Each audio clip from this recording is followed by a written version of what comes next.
जी, ये राम मंदिर ट्रस्ट द्वारा जो ज़मीनें खरीदी गई हैं इस विषय में है। आप सबको मालूम है, पूरे देश को मालूम है कि पूरे देश ने, देश के तकरीबन हर घर ने, गरीब परिवारों ने, महिलाओं ने जो बचत की थी उसमें से भी सब ने चंदा दी है इस ट्रस्ट के लिए। और एक अभियान भी चलाया गया था चंदा इकट्ठा करने के लिए।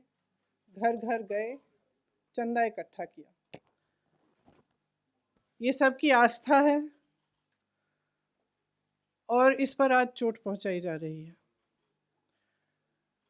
जो सुरजेवाला जी आपको फैक्ट्स इसके बाद सुनाएंगे, इससे स्पष्ट है कि 3 चीज़ें हुई हैं। एक, दलितों की ज़मीन जो खरीदी नहीं जा सकती थी वो खरीदी गई है, हड़पी गई है। दूसरा कि कुछ ज़मीनें जो कम दाम की थी इस तरह से बेची गई कि ट्रस्ट को बहुत ज़्यादा पैसों के लिए बेची गई। इसका मतलब है कि जो चंदा का पैसा है उसके साथ घोटाला किया गया है, भ्रष्टाचार किया गया है। इसमें एक उदाहरण है जिससे ये बहुत स्पष्ट तरह से सामने आती है ये बात। एक ज़मीन थी जो 2017 में 2 करोड़ की किसी ने खरीदी। उन्होंने 2021 में उस ज़मीन के 10,000 वर्ग मीटर बेचे ट्रस्ट को। वो 8 करोड़ के लिए बेची वो ज़मीन। 10,000 वर्ग मीटर 8 करोड़ के लिए बेची। उस ज़मीन का उसी ज़मीन का दूसरा हिस्सा 12,000 वर्ग मीटर 2 करोड़ में किसी एक, नाम लिखा है तिवारी जी, किसी रवि मोहन तिवारी जी को 2 करोड़ में बेची गई। कब बेची? 19 मिनट बाद।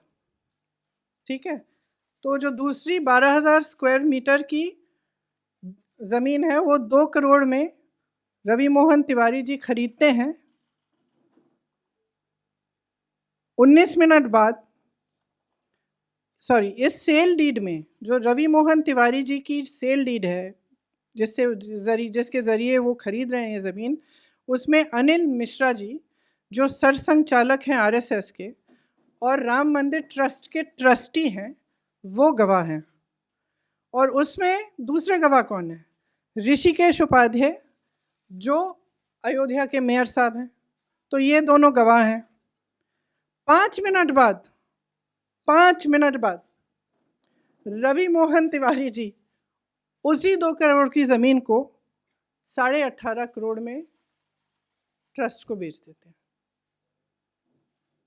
तो अगर ये घोटाला नहीं है, भ्रष्टाचार नहीं है, तो क्या है? अच्छा, गवाह आपके कौन है? आरएसएस के सरसंघचालक और राम मंदिर के ट्रस्टी साहब। और दूसरे गवाह अयोध्या के मेयर साहब। आज उत्तर प्रदेश सरकार ने कहा है, या कल कहा था, कि जांच वो नियुक्त कर रहे हैं। जांच कौन कर रहा है? जिला अधिकारी के लेवल के अधिकारी कर रहे हैं। मतलब जिला अधिकारी के स्तर पर ये जांच हो रही है। राम मंदिर ट्रस्ट को उच्च न्यायालय के आदेश के आधार पर बनाया गया, तो ये जांच भी उच्च न्यायालय द्वारा होनी चाहिए, क्योंकि जिला अधिकारी के स्तर का इंसान मेयर को नहीं जांच सकता। ये तो आप सब अच्छी तरह से जानते हैं। क्या हुआ है कि राम मंदिर के आसपास जितनी भी ज़मीनें हैं उस पर लूट लगी हुई है। भाजपा के जो नेता हैं और अधिक पदाधिकारी हैं और जो सरकारी अधिकारी हैं श्री योगी आदित्यनाथ जी की सरकार के, वो सब लूट में मिले हुए हैं। और ये तो एक ही मिसाल है, सुरजेवाला जी आपको इस पर थोड़ा और बताएंगे। लेकिन वहाँ पे कितनी ज़मीन है, कितने हज़ारों का घोटाला किया गया है, नहीं मालूम। बात यह है कि भगवान राम मर्यादा, नैतिकता के प्रतीक थे। सत्य के पथ पर चलने के लिए तैयार। उन्होंने कितना बड़ा बलिदान दिया, किस लिए?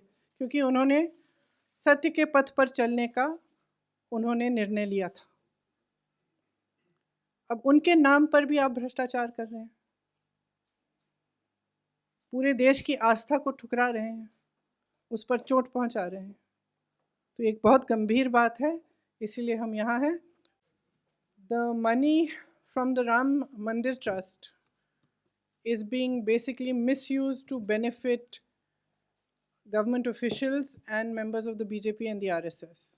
There is a clear transaction here where a piece of land, which was sold in 2017 to a certain person, was then sold by that person in two parts. The first part, which was 10,000 square meters, was sold directly to the Ram Mandir Trust for 8 crores.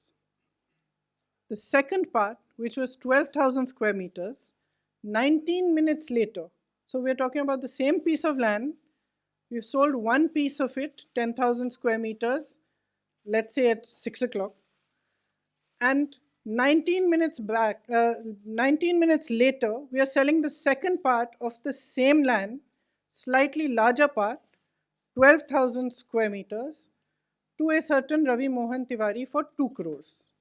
So you have a piece of land, half of it is going for 8 crores, the other half is going, slightly more than the other half, is going for 2 crores at the same time, approximately.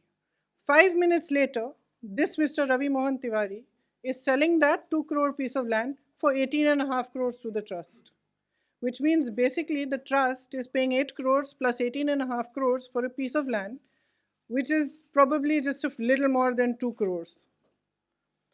Who are the witnesses on these sale deeds? It's the mayor of Ayodhya and a trustee who has been the Sarsang Chalak of the RSS.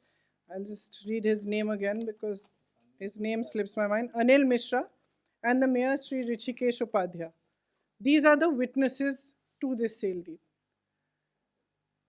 And it is within 5 minutes that it is sold to the trust from 2 crores to 18.5 crores. That means you've made a profit of 16.5 crores within 5 minutes.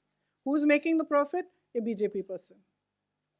And this is happening repeatedly in the other transactions. Land from Dalits, which is not allowed to be sold, has also been bought by the trust and therefore been sold wrongly.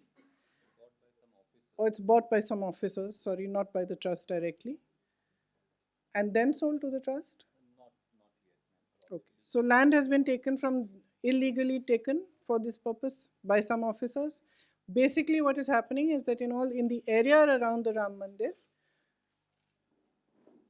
people from the BJP, office bearers from the BJP, workers of the BJP and the RSS, trustees, some of the trustees clearly, and some big officials of the BJP, are buying and selling land to benefit themselves and actually using the trust money for this purpose. So people have given money for this trust from all over India. I have been to the houses, villages and houses of people in UP where women have told me that even the money, some of the money that they had saved up, out of that they have given to the trust.